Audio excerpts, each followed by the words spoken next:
Before purchasing an old house, most people check the roof, the plumbing, and whether the basement smells like somebody's grandfather. Amateurs.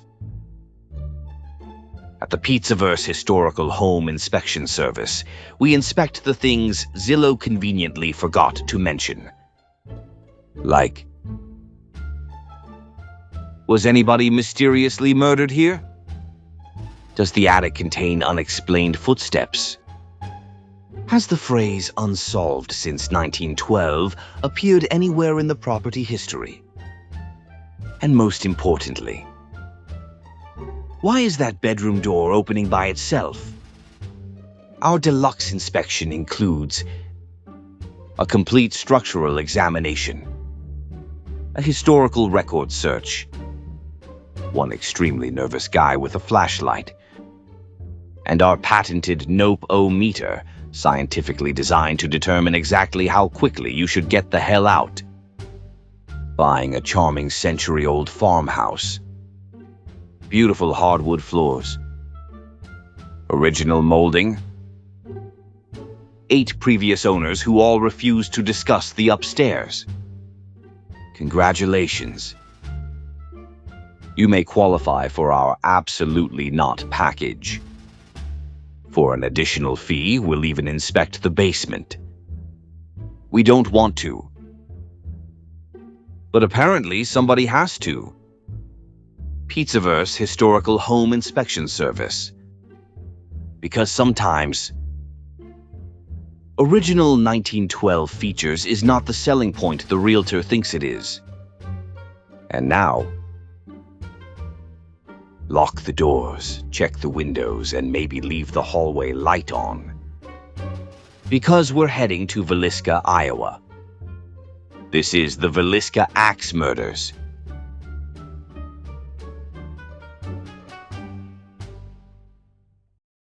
Disclaimer. The following documentary is presented for educational, historical, analytical, and entertainment purposes only.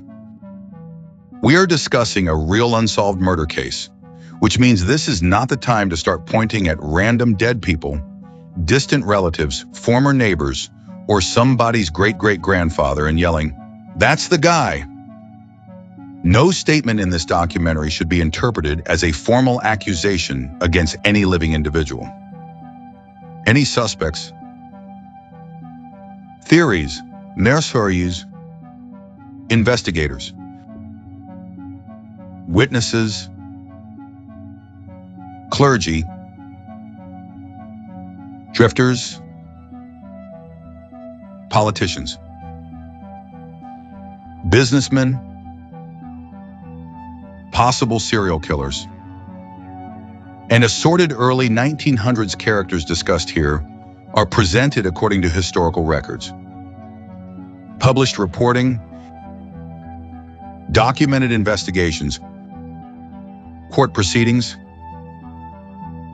and theories that have circulated around the case for more than a century. Translation? We got receipts where receipts exist. Where the historical record gets sketchy, we say it gets sketchy.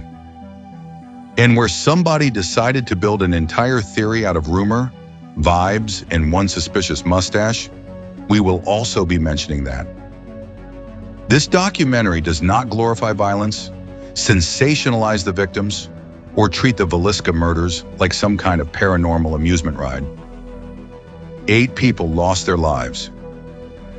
Their names and their story deserve more respect than the killer ever gave them. Any sarcasm you hear today is directed at bad investigations, questionable theories, historical incompetence, and the spectacular human ability to turn an unsolved case into 100 years of arguments. So lock the doors. Check the windows. Keep the axe in the woodshed. And if somebody starts moving mirrors around the house at midnight, Vinny officially recommends minding your business and leaving immediately.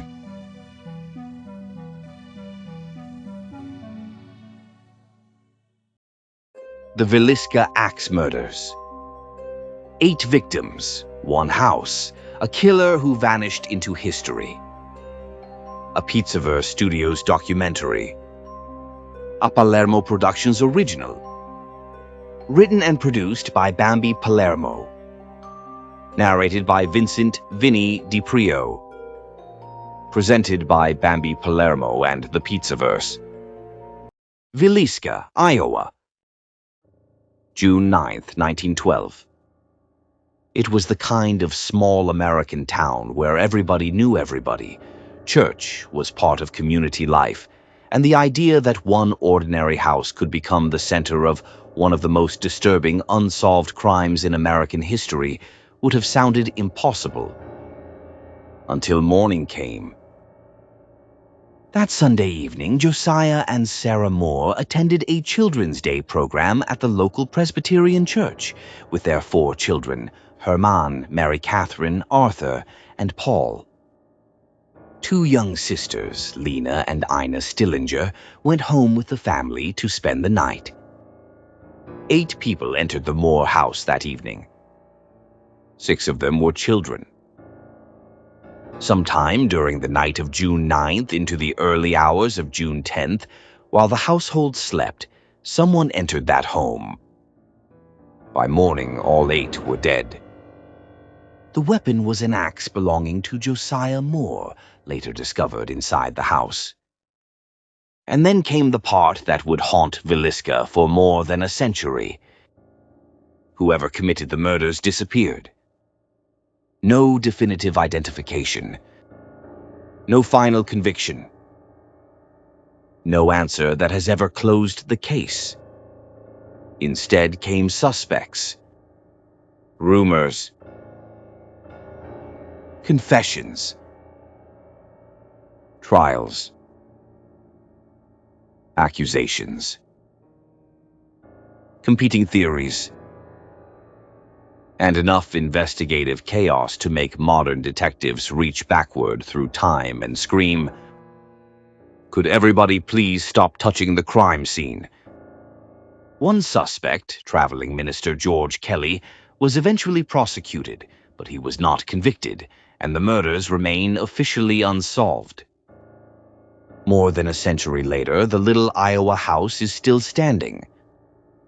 And the question that followed Villisca out of the summer of 1912 is still standing with it.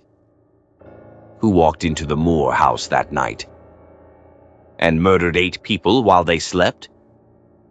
Today, we separate documented history from rumor.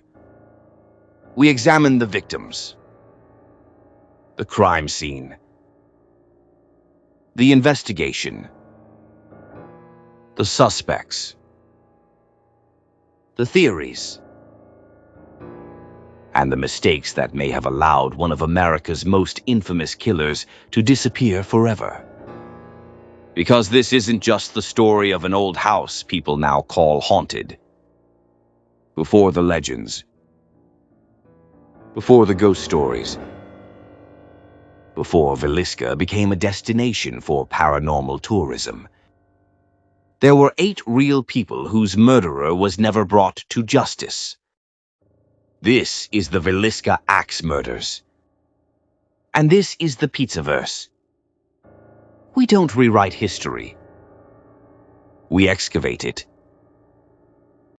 Late on the night of June 9th, 1912, in a quiet Midwestern Iowa town named Villisca, something happened that would shatter the peace forever. 8 people, parents, children, and 2 visiting sisters, died in their beds. Their bodies lay hidden in shadows. Their killer vanished before sunrise. No motive, no witness. To this day, no one has been convicted. Why does this case continue to haunt us? Because every clue seems to draw us deeper into darkness, not out. Tonight, we begin the journey to uncover what really happened in Villisca, and to ask a question you'll carry with you. Can justice ever truly be served when the evidence is scattered, the suspects are many, and the record's fading? To understand the betrayal inside those walls, we must first understand the people. Josiah Joe B. Moore was 30-something, respected in Villisca. He ran a John Deere implement business. He had worked years for Frank F. Jones before branching out on his own. Their former friendship would later become a matter of suspicion. His wife, Sarah, née Montgomery, was a devoted mother and active in church life. Together, they had 4 children: Herman, 11, Mary Catherine, 10, Arthur, 7, and Paul, 5. That Sunday evening, the family attended a Children's Day program at the Presbyterian Church. Sarah had coordinated it. Accompanying them were 2 youngsters from nearby farms: Ina May Stillinger, 8, and Lena Gertrude Stillinger, 11, or 12 by some records. They walked home sometime after 9:30 p.m., arriving between 9:45 and 10 p.m. The night was ordinary, the town quiet, the family at rest. Nothing seemed out of place. But in that calm, the seeds of horror were being planted. When morning came, a neighbor named Mary Peckham grew uneasy. She noticed the Moore household was silent. No early chores, no movement. She knocked. No answer. The front door was locked. She let the chickens out, then contacted Ross Moore, Joe's brother, to come check on them. Ross arrived, unlocked the door with a duplicate key, and entered. In the guest bedroom, he found 2 lifeless girls, Ina and Lena. Rooms beyond revealed more bodies. The Moores' children, parents, each struck multiple times, their lives extinguished in their beds. The crime scene erupted into chaos. Townspeople poured in. They looked, speculated, handled evidence. Even pieces of bone were taken as morbid souvenirs. The murder weapon, an axe belonging to Joe Moore, was found in the guest compartment. In the early hours, investigators estimated the killings occurred between midnight and 2 a.m. or up to 5 a.m. Some bodies showed defensive wounds, others bore scores of blows. What were investigators to make of a scene so unthinkable? A family unknown to fear, fallen without warning. In that hour, they would gather clues, some chilling, some contradictory, and begin a hunt for a killer who seemed to vanish into thin air. If you were the first investigator to walk into that house, what would strike you first? The sealed mirrors? The draped covers? The absence of footprints outside? Hold that image. We're about to look closer at every detail. It's in the fragments and the inconsistencies that this case lives. Investigators found 2 spent cigarettes in the attic, as if someone had waited, watching, perhaps listening, before descending to strike. In the upstairs rooms, gas lamp chimneys have been removed or dimmed, leaving only faint, uncertain light. A fragment of a keychain, not belonging to any member of the Moore household, was discovered. Then there's the brutal detail. Josiah Moore received more axe blows than all the others combined. His face was mutilated so deeply his eyes were destroyed. It's believed he was struck using the blade before further blows with the wooden side.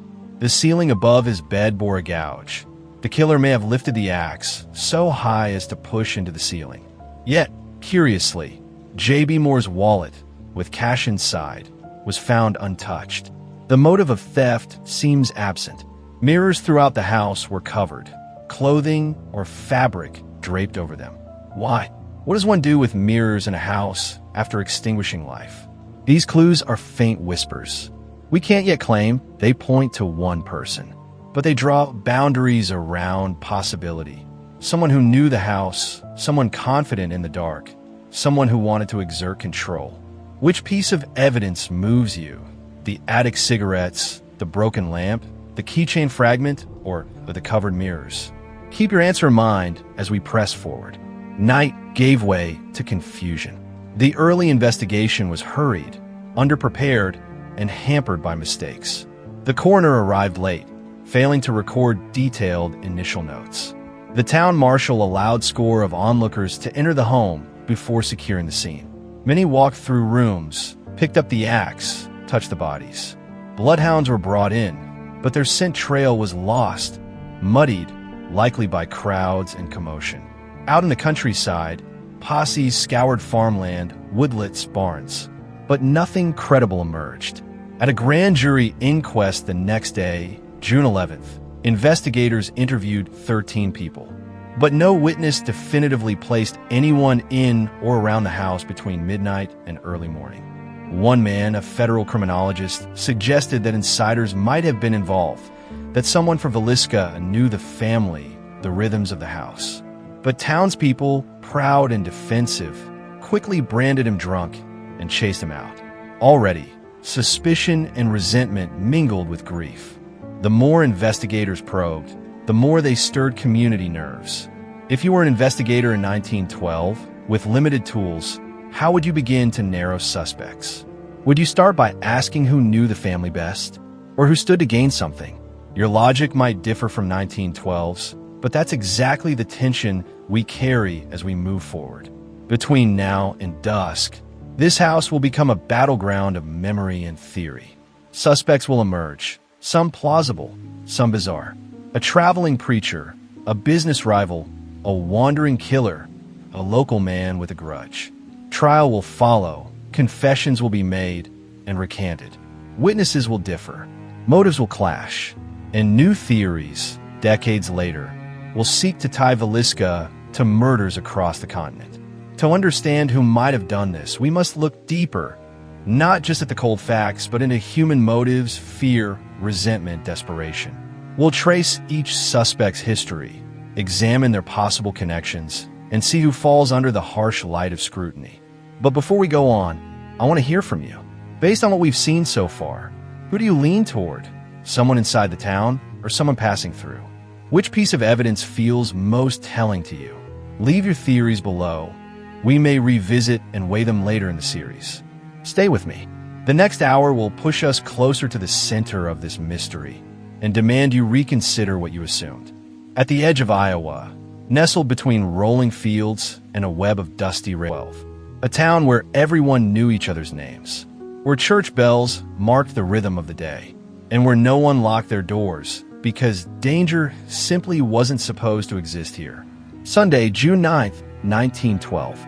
It began like any other summer Sunday in Villisca, filled with songs, recitations, and laughter from nearly every family and another. Among the attendees were two young girls, Lena and Ina Stillinger. They were close friends of the Moore children, especially Catherine. When the program ended around 9:30 p.m., Sarah Moore offered to let the Stillinger girls stay the night instead of walking home in the dark. Their parents agreed. It was a small, kind gesture, but a quiet corner of East 2nd Street, a modest white frame house with a small parlor and an attic above the bedrooms. The kind of home where dinner smells lingered and laughter echoed through thin walls. That night, the family returned home just before 10 p.m. Josiah likely secured the barn and brought in the horses, while Sarah helped the children get ready for bed. Inside, all was peaceful. Upstairs, the four more children fell asleep side by side. In the guest room downstairs, Lena and Ina settled under neatly folded quilts. The lamp was turned low. The front door, as usual, left unlocked. But someone else was awake that night. Several residents reported seeing a shadowy figure near the Moore home earlier that day. A man carrying a briefcase, dressed neatly in a black coat, standing near the hardware store just after sunset. No one thought much of it then. Villisca was a town of travelers, of salesmen and preachers passing through. But one witness later claimed the man had followed the family home. Could this have been Reverend George Kelly, the eccentric traveling preacher who attended that same Children's Day service and left town by train at dawn? Or was it someone else, someone waiting patiently for the lights to go out? If you were walking home that night and saw a stranger watching a family disappear into their home, would you stop and ask who he was? Or would you keep walking? Inside the house, the night grew still. A lamp flickered faintly at the foot of the staircase. The final light in the Moore home was seen by a neighbor, Mary Peckham, sometime around 10:30 p.m. She would be the first to notice the next morning that something wasn't right. But for now, the world outside continued as usual. Horses shifting in their stalls, a train whistle echoing across the plains, and the slow, rhythmic hum of a town deep in slumber. Somewhere, in the dead of night, movement stirred. A lantern, its chimney removed to cast only a dim glow. Footsteps, careful, deliberate, moving from room to room. No one woke. No screams were heard. The next morning, Villisca would awaken to a silence that felt wrong. A neighbor would sense it before anyone else, noticing the stillness, the uncollected chores, and a house that remained locked tight. But that's where we'll pick up because before anyone opened that front door, the killer had already vanished, leaving behind one of the most horrifying crime scenes in American history. What could drive someone to step into a home filled with innocence and erase it completely? Was it hatred, obsession, or something far colder, an act without reason at all? As the sun rose over Villisca that Monday morning, neighbors would soon discover a scene that defied every notion of safety, of community, of humanity itself. And you, watching this now, will have to ask yourself, when a killer leaves no trail, no motive, and no confession that holds, does the truth die with them? The morning of June 10th, 1912, began like any other in Villisca. The sun was up early, the air was thick with the scent of lilac and fresh hay, and across the street from the Moore home, neighbor Mary Peckham began her daily chores. She swept her porch, hung laundry, and glanced occasionally at the Moore house. A habit, really. They were good neighbors, reliable, always up with the dawn. But this morning, the house was still. Too still.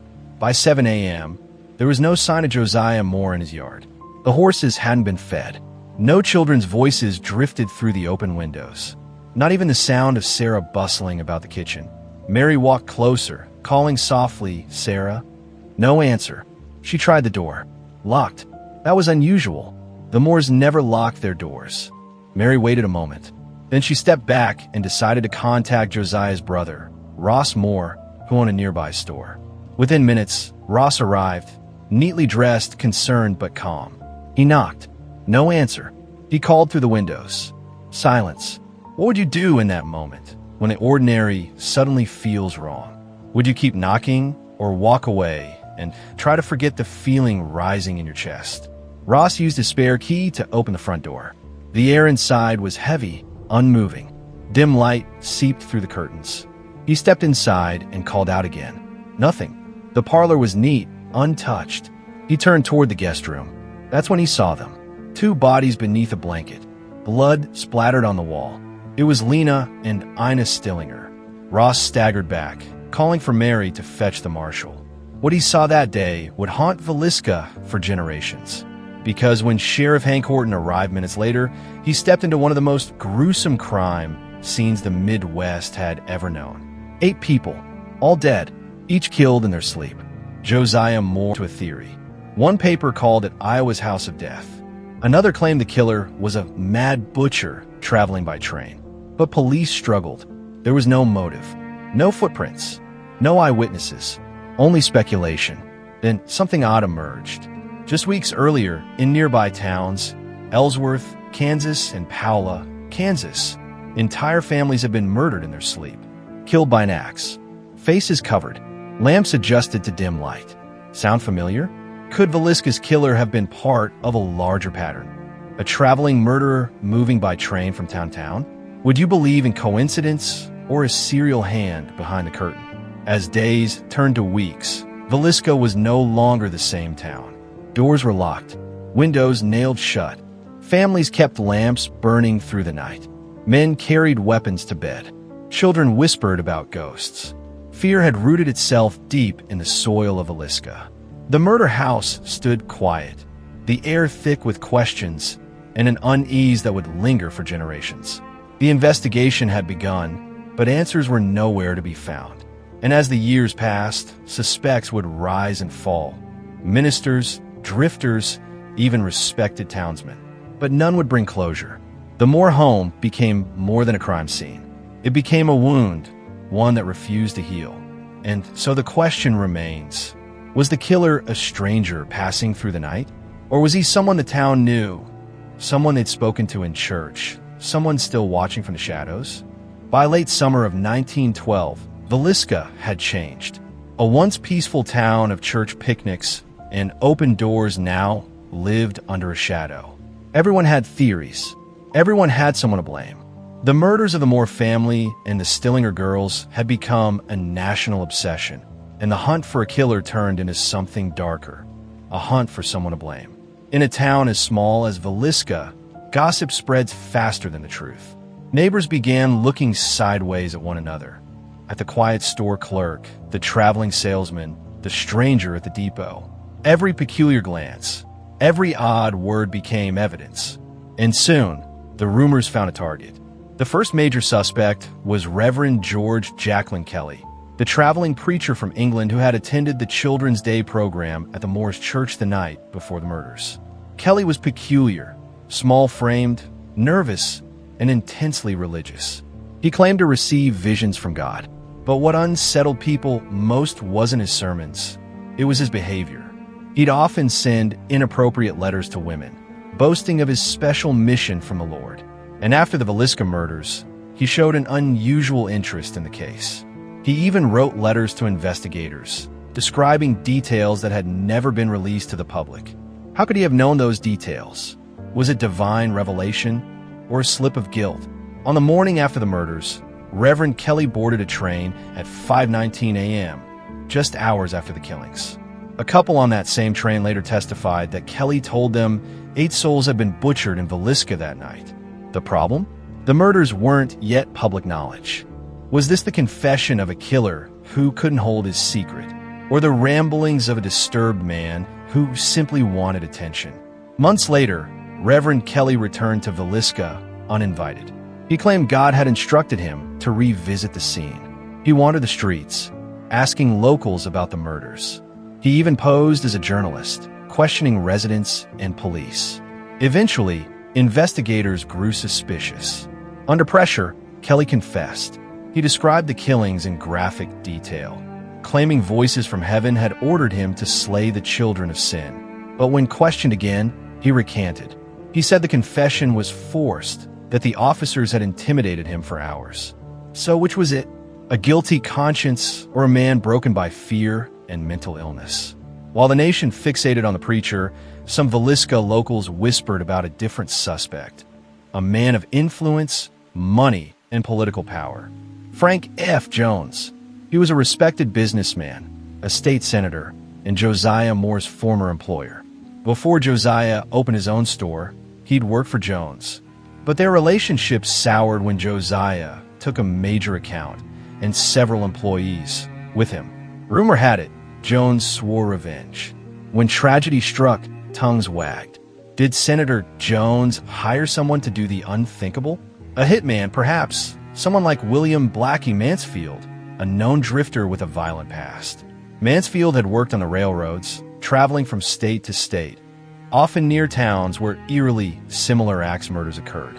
Authorities discovered that in several of those cases, entire families were killed in their sleep. The pattern was chilling. The use of an axe, curtains drawn, mirrors covered, faces hidden beneath blankets. Detective James Wilkerson, convinced Mansfield was the killer, gathered evidence linking him to the Villisca case. He even claimed Mansfield murdered his own family 2 years later in Illinois, the same way. But every time the law closed in, Mansfield had an alibi. Records showed he'd been working hundreds of miles away.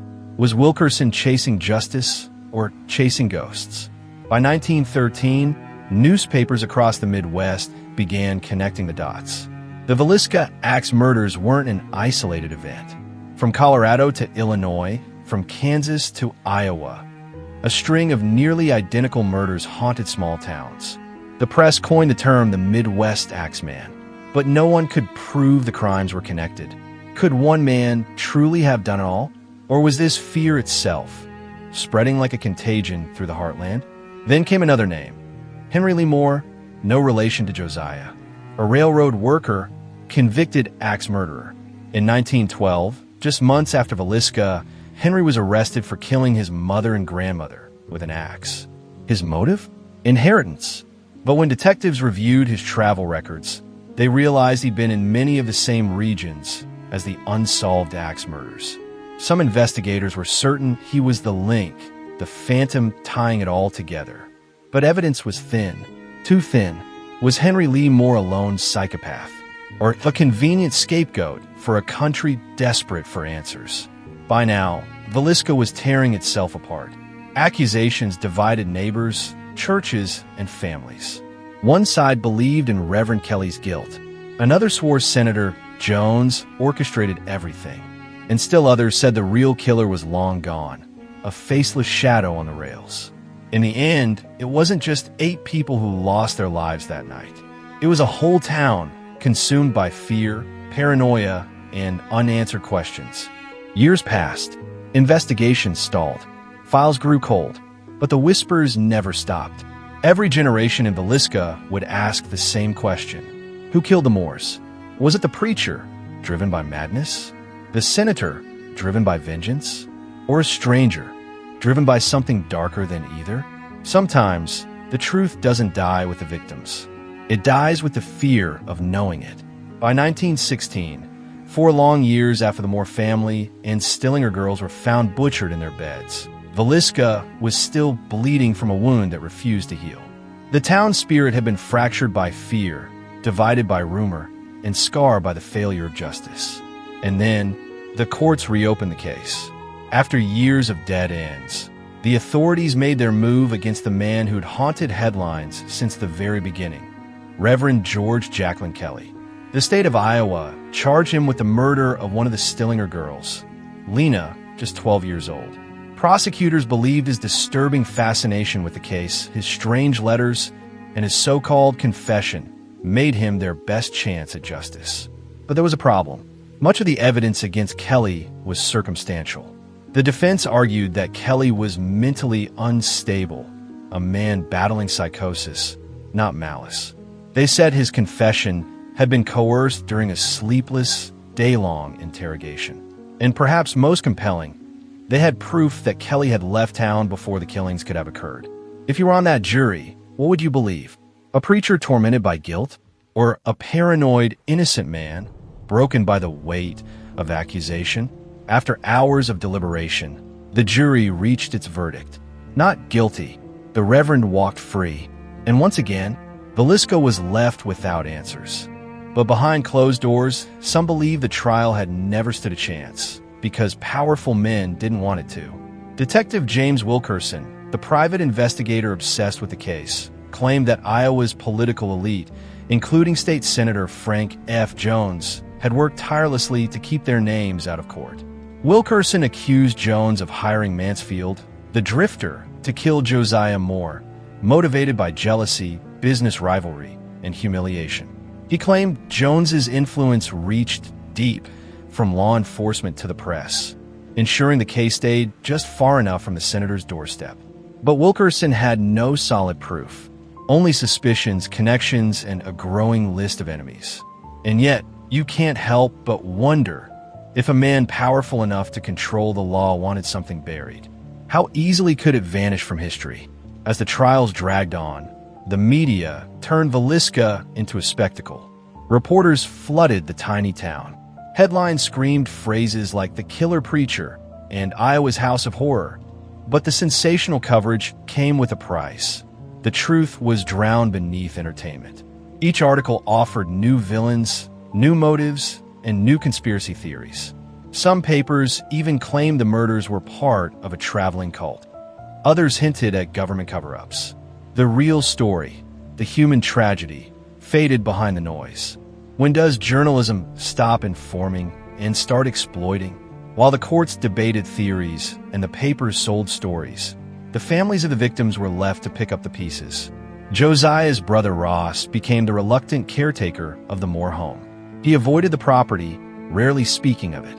Neighbors said he'd often sit on the porch, staring at the house in silence, as if listening for voices that never spoke again. The Stillinger family never recovered from their loss. 2 daughters, gone in one night, without reason, without justice. Lena's mother was said to have kept their room untouched for decades. How do you live in a town where the wind still carries their names? After the trials ended, the Moore home stood empty for years. People began whispering that it was haunted, that strange lights glowed in the attic, that children's laughter echoed from empty rooms. Some said they saw a shadow move across the upstairs window at dusk. Others claimed they heard an axe dragging across the floor. Skeptics dismissed it all as hysteria, but even law enforcement officers reported unexplainable occurrences inside. To this day, the Moore house stands, carefully preserved as a historical site. Yet, those who spent the night there tell eerily similar stories. Unseen footsteps, doors slamming, The faint cry of a child.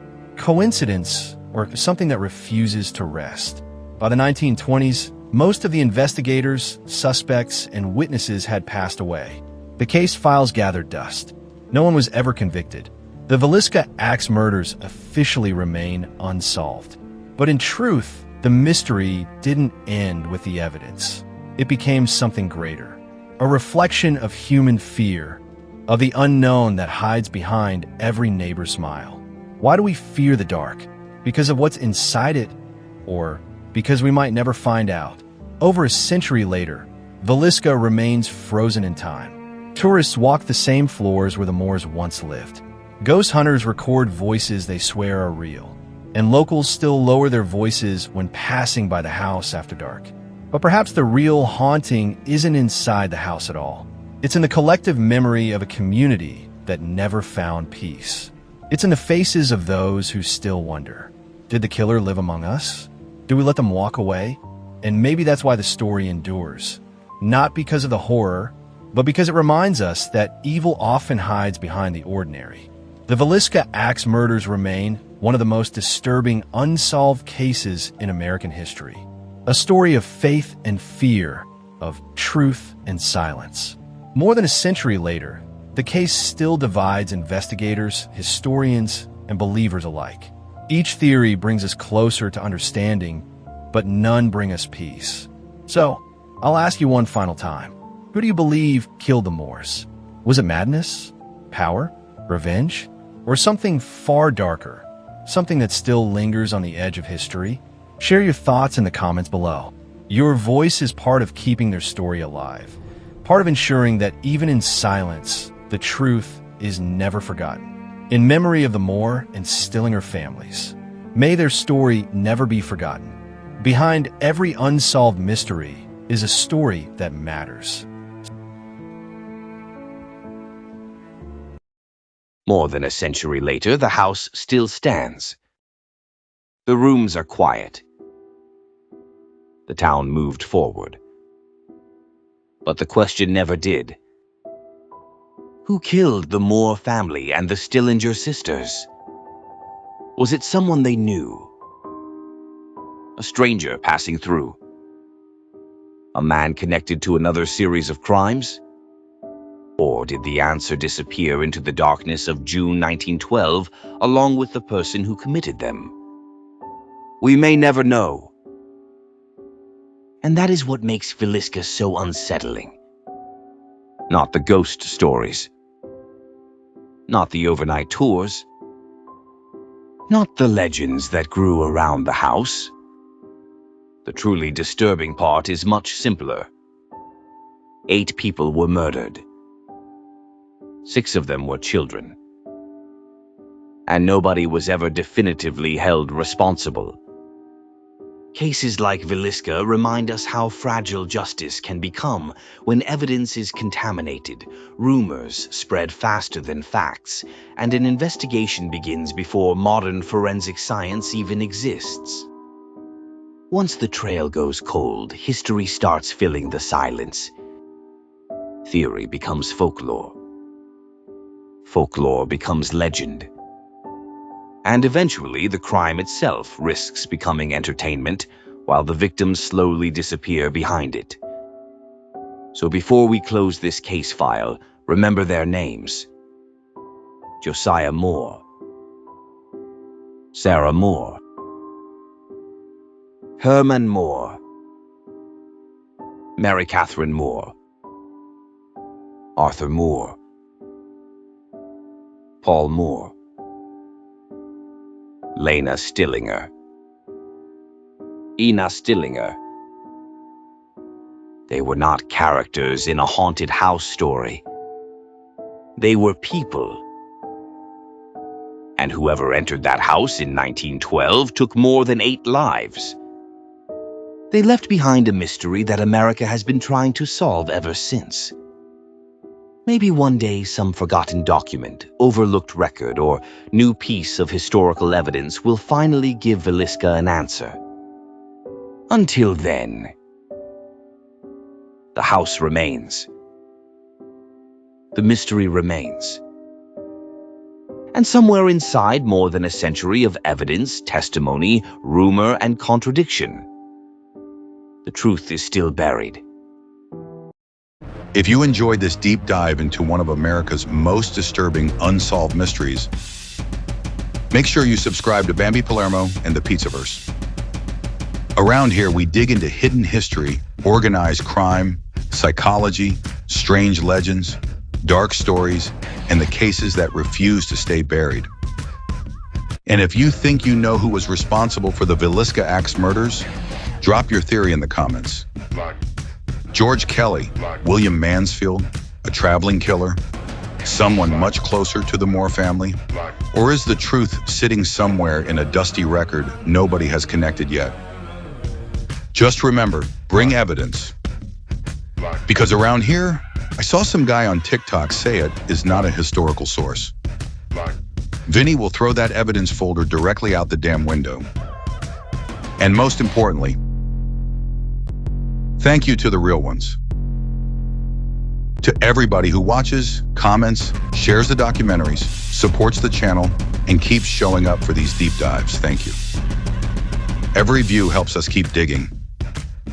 Every share helps these stories reach somebody new. And every one of you who spends your time here is helping build something bigger than just another YouTube channel. So from Bambi, Vinny, Ghost, and everybody here at the Pizzaverse, thank you for being part of it. Take care of yourselves. Keep asking questions. And never confuse a good story with a proven fact. We'll see you at the next one. This is the Pizzaverse. We don't rewrite history. We excavate it.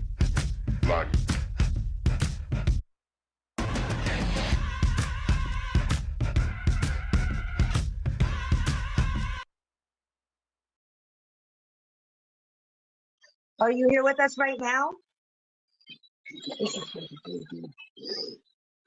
Okay,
Spirit Halloween presents a Pizzaverse exclusive.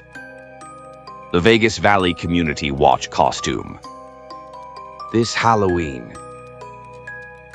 Why dress like a vampire, zombie, or werewolf? When you can dress like a man who sees a government building and immediately thinks, somebody better start recording. Introducing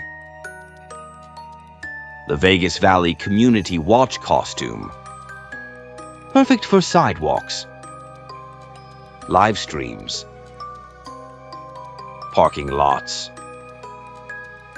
open panels, government buildings, and any situation where absolutely nobody asked, "Is this being recorded?"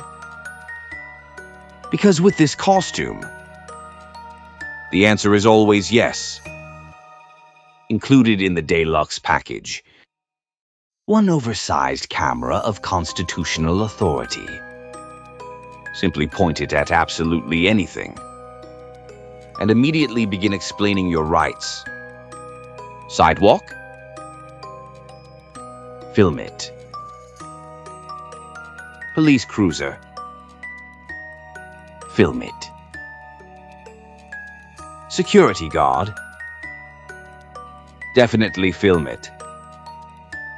Some poor bastard taking his lunch break? Document that shit. The First Amendment Pocket Guide. Actual reading optional. Just hold it dramatically whenever somebody asks, "Sir, what are you doing?" One deluxe livestream phone. Preloaded with 3 exciting settings. Live. Still live. And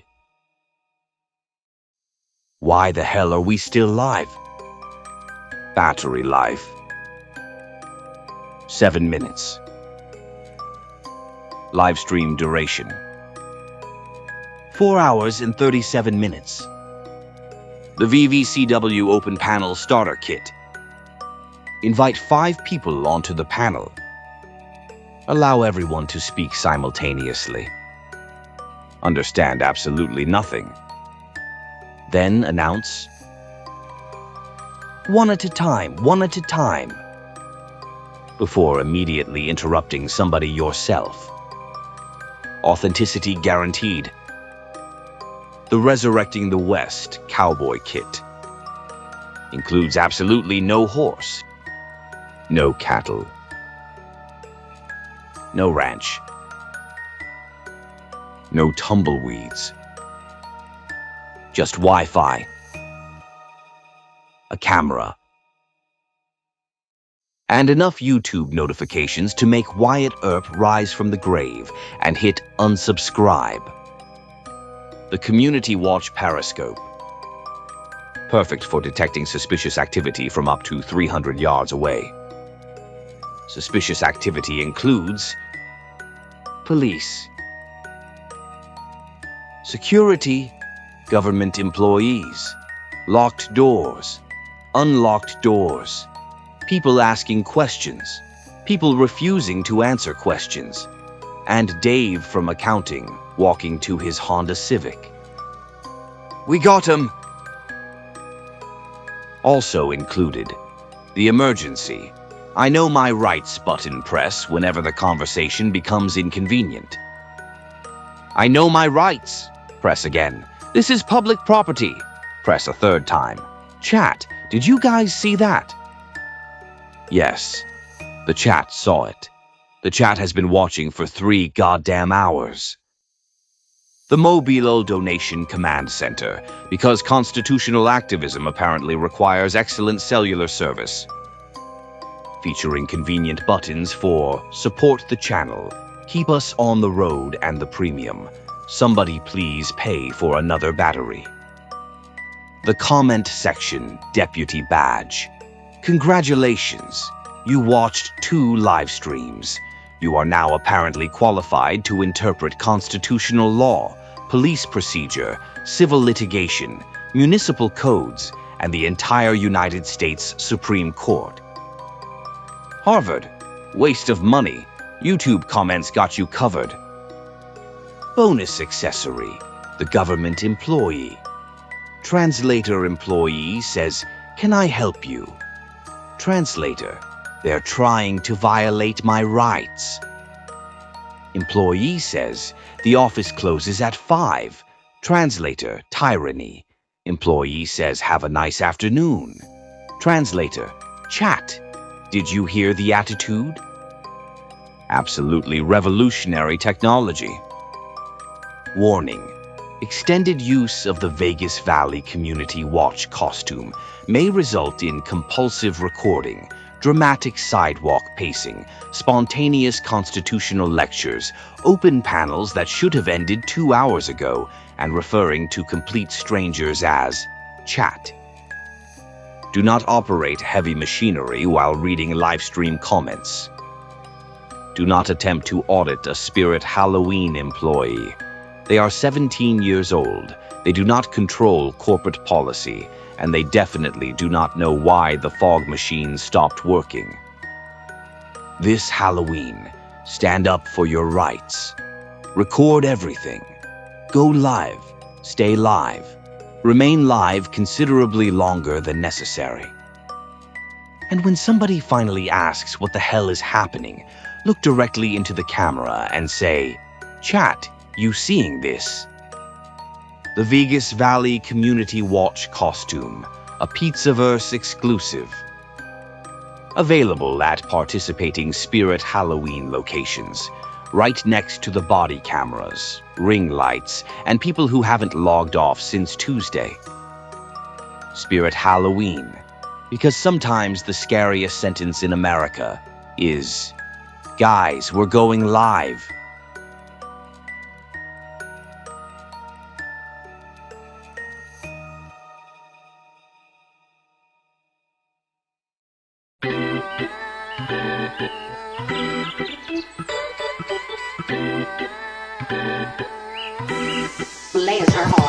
How'd that cross necklace get over your horns? You know the saying, I bet you be sweating like a whore in church, spending too much time, try to hide behind the Bible. Get in front of it, find out that Jesus was a foreigner. Virgin Mary, you would've deported her. Not before your husband found out she was a minor, he'd have ordered her. Him and his buddies would've recorded her, transported her, extorted her, and then sent her to the coroner. You don't get to pray for me.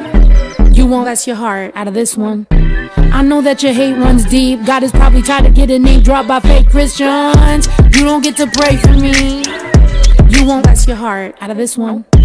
I know that your hate runs deep. God is probably tired of getting name dropped by fake Christians. I'm pretty sure that God's annoyed of racists bringing him up. Sick of you chumps showing up to take a sip of the cup. You called the Aztec savages, but the cup, isn't it blood? Isn't the stuff symbolic? Oh, it's different, huh? Introduction to blood sacrifice. He died so you can't commit your crimes. Here's the hoping he come back to life. I can't wait to see the face on every single preacher's wife. All them secrets you've been keeping, tell me how you sleep at night. All them evil things you feeling, don't leave cause you be polite. Cause this even and the thieving ain't concealed as recondite. Only a few people know. And you know why they keep it tight.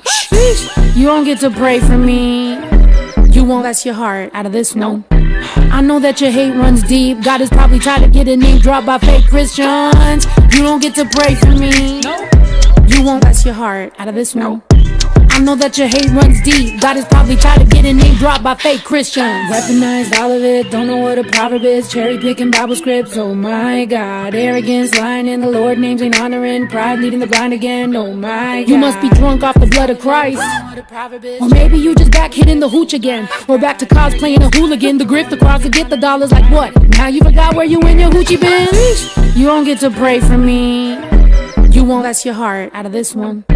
I know that your hate runs deep. God is probably tired of getting name dropped by fake Christians. You don't get to pray for me. You won't bless your heart out of this one. I know that your hate runs deep. God is probably tired of getting name dropped by fake Christians.